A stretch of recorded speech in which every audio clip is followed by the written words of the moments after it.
It was beauty killed the beast.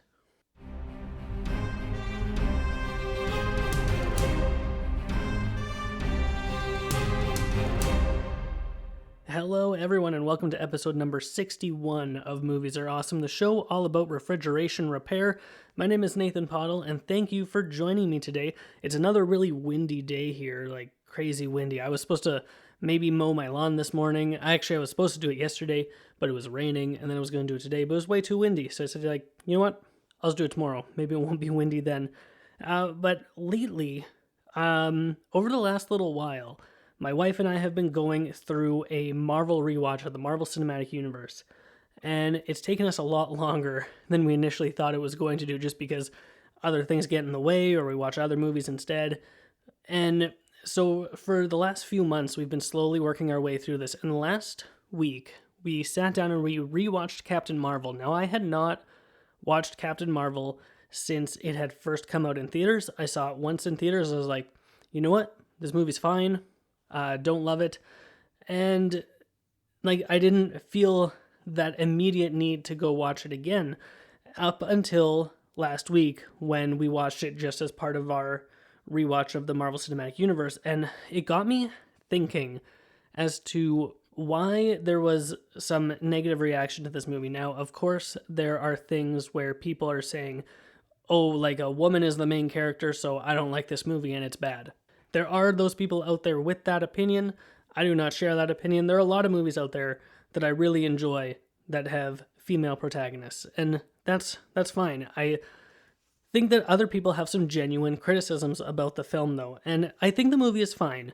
It's nothing amazing, but it's okay. It's not a bad movie. I would not declare it as a bad movie, but I think that part of the reason that a lot of people maybe aren't as gravitating towards it, I think that even though the movie is fine, I think that Captain Marvel herself is maybe a weaker character and doesn't have as much depth and nuance to her. So I wanted to think of a way that I could talk about this without me sounding like I hate women or hate strong female characters, and I'm going to talk about that a little bit later in the video. I have a specific point that I want to touch on. So I figured what I would do is I would do an analysis between the other captain of the Marvel Cinematic Universe. So this video I've titled Captain America versus Captain Marvel. It's not a versus in the way that who would win in a fight, because obviously that would be Captain Marvel. She flies right through ships and punches Thanos in the face and all of this stuff. She's super powered. She's really, really strong. So that's not what this is. This is a character comparison and analysis. I just want to look at some different traits that we have going on here between these two characters, especially because Captain America is revered by a lot of people, myself included. I'm on his side when he goes up against Tony Stark in Civil War. Captain America's gone on this amazing, incredible journey, and a lot of people really like and respect his character, and I think a lot of people don't feel that way towards Captain Marvel. Now, to be fair, she's only been in 2 movies, and Captain America has been in 7 or 8. To make this fair, I want to just compare the two of them in their respective first films. So that's going to be Captain America the First Avenger, and then obviously Captain Marvel. So we'll just look at the events of those 2 films, and I'm just going to go through a couple of different things that I just want to outline and say hey, maybe these are some reasons that people don't like this movie. Some actual reasons that isn't just having to do with sexism or whatever. So we'll just get right into it here. Even though I've been talking for a little bit, I think I've used the words I think a lot more than I usually do. And this is all very much my opinion. So if you feel differently to how I feel about this stuff, that's totally fine. Let me know. Let's have a conversation about it. Let's start with the beginning. Obviously, the openings of the movies. Who are these characters at the beginning of their films? Captain America, at the beginning of his movie, he is just a normal person. He doesn't have superpowers. He's just a regular guy. He even less than that. He's less than a regular guy. He is small. He's a bobblehead walking around, and he has all of these health conditions, and his life isn't that great, and he just wants to get out there and do what he can to help his country because he's a good person. And we get that time to know who Steve Rogers is as a person before he becomes Captain America. So when he takes the serum and the doctor says something really, really profound that like good becomes bad and no, good becomes great, bad becomes worse. That's what he says. I mixed it up in my head. And so we get to learn how good of a person Steve Rogers is before all of this stuff. And we establish his relationship with Bucky and how they have such a good, tight friendship. And even though Bucky realizes that his friend isn't good with women, he's socially awkward, he's not the man that Bucky is, but Bucky is someone that Cap really looks up to and really idolizes. And that's someone who he wants to be. And I think that it's really important to Steve Rogers as a character that we take this time to really get to know him. And he has the confrontation with the bully in the movie theater, and then he gets beat up in the alley, just showing that he is a helpless guy that wants to do good. And that is everything that drives forward his character, is that he just wants the best for everybody. He wants to be able to make sure that everyone is living the way that they should be and not have to worry or deal with all of the problems that he has to deal with on a daily basis. Let's switch over to the beginning of Captain Marvel. So we don't get a point where Captain Marvel is without her powers and she's just a regular person. We get it a little bit in flashbacks, but it's not nearly to the extent that we get in Captain America. It's about half an hour into the film before he even becomes Captain America. So we just have so much more time with Steve Rogers that we don't get with just normal Carol Danvers. So the first impression that we get of the character is not the same that we get with Steve Rogers. So when Carol Danvers first shows up, she already has her powers. She says that she can't sleep and she just wants to fight and have a sparring session.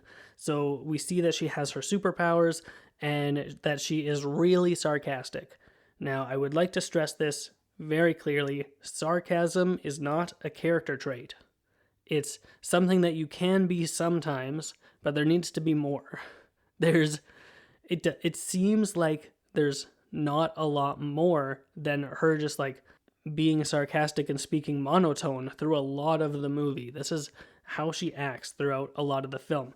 And this is also at the beginning where we learn that she lets her emotions get the better of her and that she needs to learn how to control her emotions so that her power isn't completely unleashed and she kills everybody or something like that.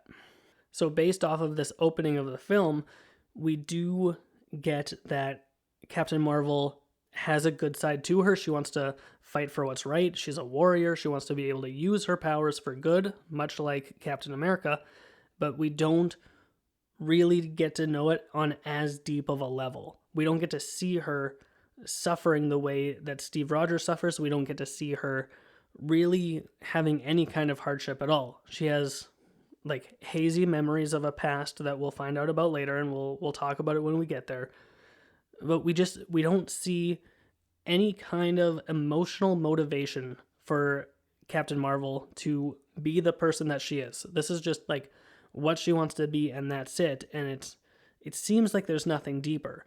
Obviously there's a little bit of stuff, but it just doesn't seem to be quite on the level of character development that Captain America has in his first movie. So when I was looking at their character traits, I wrote down what I thought. And so from the beginning of their films, I have written down that Carol Danvers, she has her emotions get the better of her, and she's told to control her emotions, and that she is sometimes sarcastic. And that's all that I'm kind of able to grasp from the beginning of the film, is that she's very emotional, and because she's a woman, and she needs to get rid of her emotions because emotions are bad because she's a woman and girl power. And that's the vibe that the movie kind of gives off. It very much feels to me that the movie Captain Marvel as a whole is very focused on two things. It's very focused on girl power, which is fine, and it's also very focused on making 90s references, which there are so many 90s references packed into this movie. But overall, it doesn't feel like it's about this character overcoming an obstacle. It more often than not feels like this is a character we need an Avengers Endgame, so let's give her a movie and introduce her, and then have her kind of be an Endgame, and she isn't even really in Endgame all that much. And so I don't know. It just makes it difficult for me to connect with a character, and we're gonna get to exactly why I don't connect with her as a character, and I'm struggling to not sound like I'm bashing Captain Marvel over the head. I don't want it to sound that way, but when I'm making these comparisons between Captain America and Captain Marvel, it's very clear that one character has a lot more development than the other. And so going back to Captain America's traits, I immediately just a quote from the movie came to my head and I wrote down that quote. And it's what Captain America says after Erskine asks him, "Do you want to kill Nazis?" And Steve Rogers looks at him and he says, "I don't want to kill anybody. I don't like bullies. I don't care where they're from." And I think that line in the film is just integral to who Steve Rogers is as a person. And going back, when thinking about Captain America, that line came to my mind immediately. Like it was instant. Like that sums up who this character is. And looking back at Captain Marvel, I couldn't think of a single line in the film that sums up her as a character. I had, like, actually taking the time to think about it, nothing came to mind. Is that just like from a writing standpoint that this is just a better written movie? Or is it because they're taking the time to really cement this character into our minds that when I think back on Captain America the First Avenger, this line immediately comes to me when thinking about who is this character. And then when I think back on Captain Marvel, all I can think of is her emotions get the better of her and she is sometimes sarcastic. Clearly, one is stronger than the other. Now, talking about the characters on an emotional level, this is the big one for me. This is the big point of contention that I have on why I cannot feel bad for Captain Marvel. I can't connect with her on any kind of level, and I don't respect her. So let's talk about Captain Marvel and her emotions. So they say that, like, she lets her emotions get the better of her. She's always emotionally driven, all of these things.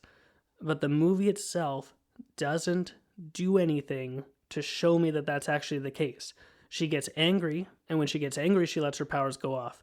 But there's no other emotions that are driving her. She very rarely smiles or laughs in the film, and I know that this was like a huge contention on the internet. They're like, oh, like she needs to smile more, and then it became like a whole sexist thing of women needing to smile. But looking at the film, she doesn't like smile or have fun all that much. She's pretty serious or sarcastic throughout the entire film. And when there is an emotional scene, it's not Carol Danvers' emotions. It's when she sits down with Maria Rambeau and they talk about like the accident that happened where Maria thought that Carol had died, and all of the time since then, mourning her friend has been really, really difficult. Watching the scene, this is supposed to be like the emotional pinnacle of the film where you really like feel for the character, but watching this scene, this is not Carol Danvers' emotions being played here. This is Maria Rambeau explaining to Carol how she feels, and Carol just sits there and she stares at her. That's the scene. We do not get any kind of depth on Carol's part, and throughout the scene, Maria Rambeau is on the verge of tears almost the entire time, and Carol is just like sitting there and listening. And maybe that's a testament to her character of like being reserved, but everything, all of the Kree people throughout the whole film are telling us that she is too emotional and lets her emotions get the better of her. And in this emotional scene, we get zero emotion. We get nothing from her. It reminds me a lot of the new Lion King that came out last year, where I'm supposed to feel sad for Simba that Mufasa is dead, but we have no facial expression on the CGI lions that tell me, hey, this lion is sad. It's a lot like that. And so I feel like the scene doesn't pack a punch like it's supposed to, because it just doesn't, it contradicts other things that we've heard about the character through the film. And as a comparison, going back to Captain America, we early on in the film, we established that Captain America only has Bucky. He's the only person he has in his life who is his friend. And when Bucky dies, it devastates him. Captain America is sitting in an abandoned bar by himself trying to get drunk, and he can't get drunk, by the way, which he learns because he's so broken up about his friend being dead. And Peggy comes in and they have a wonderful conversation about how Bucky has been there for him all his life and he wasn't able to save his friend. And that hits because it's from the main character, it's Cap's emotions. Like, Peggy feels for him and she tries to be helpful in any way that she can, but it's Steve Rogers emoting. And that's where we're able to connect with the character. And that's the whole thing. Captain America is relatable, and Captain Marvel is not. And it's probably because of these two scenes, where Cap is trying to get drunk to forget the pain of losing his friend, and Captain Marvel, who has no emotion. Everyone has emotions, and everyone feels things. So when we have scenes like that, I can say, like, hey, I've lost someone in my life, so I'm connecting with Captain America on that level. Or on the other hand, hey, I've been in a room with someone who was sad and I just sat and stared at them. One is more relatable than the other, and one is far stronger than the other, and one is just, it helps us to connect to Captain America as a character, and that's the whole purpose of these small character moments. It's supposed to help us connect with the character and see who they are and who we are and how we are the same, and put ourselves in the character's shoes so that we have an emotional response. Now, that we also have other emotional stuff from Captain America, where he has his romance with Peggy, and this is kind of the only woman he's really ever had emotions with, or reciprocated emotions, I guess. And when he is sacrificing himself, Peggy and Steve are having that final conversation. They're saying, like, oh, we'll go for a dance next week. We'll go to the club. It'll be great. We'll have a wonderful time. And then the very last line of the film, when Captain America wakes back up and when Nick Fury asks him if something is wrong, Steve Rogers said, I had a date. And he missed that date. And that's the last line of the movie. That's how it ends, on that emotional beat of Cap coming to the realization that he's never going to see Peggy again. She is likely dead 70 years later. He missed it completely. He missed having a life with her. The look on his face then, like, coming to that realization, it's magnificent, it's wonderful, it's poignant, and it's a absolutely amazing ending to that film. Now, Captain Marvel's ending is not, like, structured that way. It's more to set up for Endgame than anything else, and I think that's part of why Captain Marvel is not as strong a movie in itself, is because it's a building block to Endgame, which is difficult, right? Because Iron Man 2 suffers from that too, and that's why Iron Man 2 is often considered one of the weaker Marvel movies, because it's a stepping stone to something else. And these movies need to be able to both stand on their own as well as work towards the next thing. Like, it's its own character. It needs to be its own self-contained story while also helping to guide the path for what comes next. And that's where Captain America succeeds and Captain Marvel fails. Now let's keep on. I have a couple more points that I want to talk about here. The next with these characters that I want to talk about is their power. Now, not necessarily what are their powers and what can they do, because I don't know how to describe what Captain Marvel's powers are. She can shoot lasers out of her hands, and she can fly, and she can survive in space, and she can do anything, pretty much. And if I understand correctly, Captain America is supposed to represent the peak of human physicality, just on the edge of being super powered, I guess. But in the movies, he's definitely super powered. I think in the comics, he's supposed to be, like, a little bit less than that, but that's not the point I'm wanting to make. The point I want to make is, how do they use their power? When we see Captain America at the beginning of the movie, once again, he is small, he's tiny, he doesn't have strength or power, he only has a good heart. when he becomes Captain America and he has all of this strength, he knows its cost and he knows how it should be properly used. Like, he knows what it's like to be on the bottom, and so when he's brought up onto the top, he doesn't forget that. And so he's using his power to do what he needs to do. And that is cemented even further by the fact that when Captain America first becomes Captain America, they make him into a chorus boy singing songs and punching Hitler in the face, and he knows that this is not how he was meant to be used, that he has the ability to do more and can help end a war, essentially. So Captain America has that understanding that his power needs to be used for the betterment of everyone, and that's what he does. Let's go back over to Captain Marvel, and basically she uses her power to do whatever she wants all the time, and it's kind of willy-nilly. When her and Nick Fury are in a room together, Nick Fury uses a piece of tape to use a thumbprint scanner to get them out of a room, and then when they go to a next one, she just uses her hand firepower to blast the door open without like regard for anyone or anything. And they play it off as a comical joke, but I see it as this character has all of this power and doesn't care. That will just like use it for whatever because she can. And it feels more like I have a right to use this power however I want, so I will use it however I want, as opposed to Captain America, where he comes from his humble beginnings and he knows that I was given this power at a great cost and I'm going to use it for the betterment of everyone.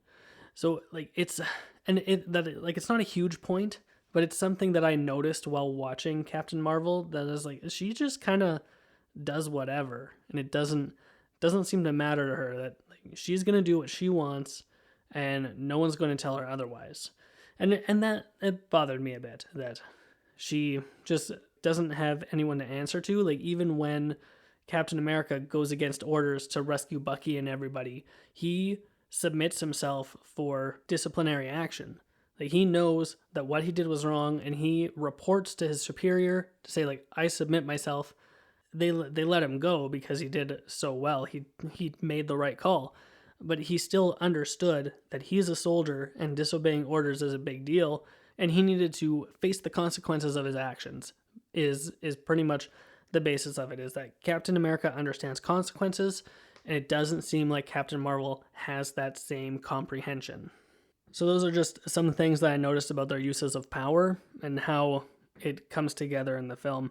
So kind of overall, so for Captain America, overall, we know where he's coming from, we feel his emotions, we understand his journey on the film, from little boy Steve Rogers to hero Captain America who sacrifices himself to save millions of people. And on the other side, we have Captain Marvel, who I feel is very unrelatable. And one more point that I want to make about her is that she is classified as a quote-unquote strong female character. Now, a lot of the times when you have someone classified this way, when you're labeled as a strong female character, that means that you need to be as tough as men and as strong as men and not show any emotion. And that's the key right there, is not showing any emotion. I think that being strong and being like having a strong will and doing things makes you a strong character, yes. But being stone cold and having no emotion, that's a weak character. Not in terms of overall strength, but in terms of from a writing and creative process, that is a weak character of not showing any emotion and just being sarcastic sometimes. It's very hard for me to care about a character who is just kind of cold to other people. And that's what Captain Marvel, Carol Danvers, suffers from the most in this film, from having no display of emotion. That's the kicker. That's overall, more than anything, we don't get any emotion from her as a character, so we don't care about her as a character. And as opposed to going back to Captain America, we get lots of emotion from him. He loves Peggy. He loves Bucky. He loses Bucky, and it tears him apart. It's horrible. Captain America is a strong character. He's a strong male character, and we see him cry in the movie. So why can't we have a strong female character that also cries in her movie or feels towards somebody else? Like when she's reunited with Maria Rambeau, she doesn't even have memory of them. So how can she care about people she doesn't have memory for? She doesn't. It doesn't matter. So I think that's kind of my final thoughts on there. Like that's like the main point that I wanted to make here is that Carol Danvers has no emotions for us to connect with, and Steve Rogers does. And that's why I feel that Captain America is a much stronger character than Captain Marvel, and that's why I feel a lot of people coming out of the theater maybe didn't gel with Captain Marvel as well. And even if they're not able to put what I just said into words, they still feel it on a subconscious level. They witness that there's no connection being made between them and herself, and we walk out of the theater not really caring. I think that's going to be mostly it for today, though. I'm going to start wrapping things up here. I hope you liked this kind of character analysis and comparison between two famous, well-known characters and just kind of see where one works and one doesn't work and where things could have been amended. So what I would like to know from you guys is if you liked this kind of thing and you want to see more, please let me know. You can reach out to me on social media. You can find me on Twitter at Pottle Nathan, and you can find me on Instagram at Movies Are Awesome Podcast. If you haven't done so already, you can feel free to subscribe to the show. You can do so on Apple Podcasts, Google Podcasts, Spotify, and a whole bunch of other places. Thank you so much for listening to today's episode. It really means a lot to me. And as always, if you have nothing else to do, go watch more movies.